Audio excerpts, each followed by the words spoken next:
પોરબંદર જિલ્લાના રાણા રોજીવાડા ગામમાં એક અત્યંત કરુણ અને કાળજુ કંપાવી દે તેવી ઘટના સામે આવી છે. શાળાએથી છૂટીને ઘરે પરત ફરી રહેલા 2 માસૂમ બાળકોના તળાવમાં ડૂબી જવાથી કરુણ મોત નીપજ્યા છે. આ ઘટનાને પગલે સમગ્ર પંથકમાં અરેરાટી વ્યાપી ગઈ છે.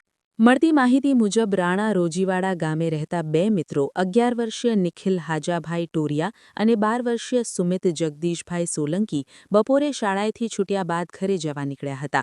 ઉનાળાની શરૂઆત અને બપોરનો સમય હોવાથી બંને બાળકો તળાવના પાણીમાં નહાવા માટે ઉતર્યા હતા. જોકે પાણીના ઊંડાણનો અંદાજ ન આવતા બંને બાળકો ઊંડા પાણીમાં ગરકાવ થઈ ગયા હતા. બાળકો ડૂબતા હોવાની જાણ આસપાસના લોકોને થતાં જ તેઓ બચાવવા માટે દોડી આવ્યા હતા, પરંતુ કમનસીબે બંને બાળકોને બચાવી શકાયા નહોતા.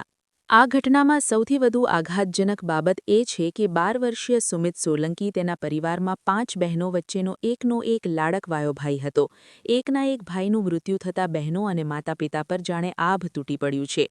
આખા પરિવારે પોતાનો કુલદીપક ગુમાવતા ગામમાં દરેકની આંખ ભીની થઈ ગઈ હતી.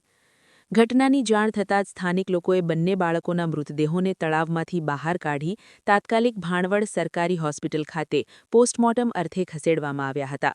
હોસ્પિટલ ખાતે મોટી સંખ્યામાં ગ્રામજનો અને પરિવારજનો ઉમટી પડ્યા હતા, જ્યાં કરુણ દ્રશ્યો સર્જાયા હતા. આ મામલે બગવદર પોલીસે અકસ્માતે મોતના ગુનાની નોંધ કરી આગળની તપાસ હાથ ધરી છે.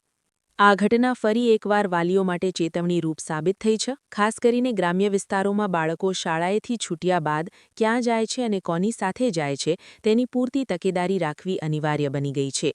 જળાશયો, તળાવો કે નદીઓ પાસે બાળકો એકલા ન જાય તે માટે જાગૃતિ લાવવી જરૂરી છે.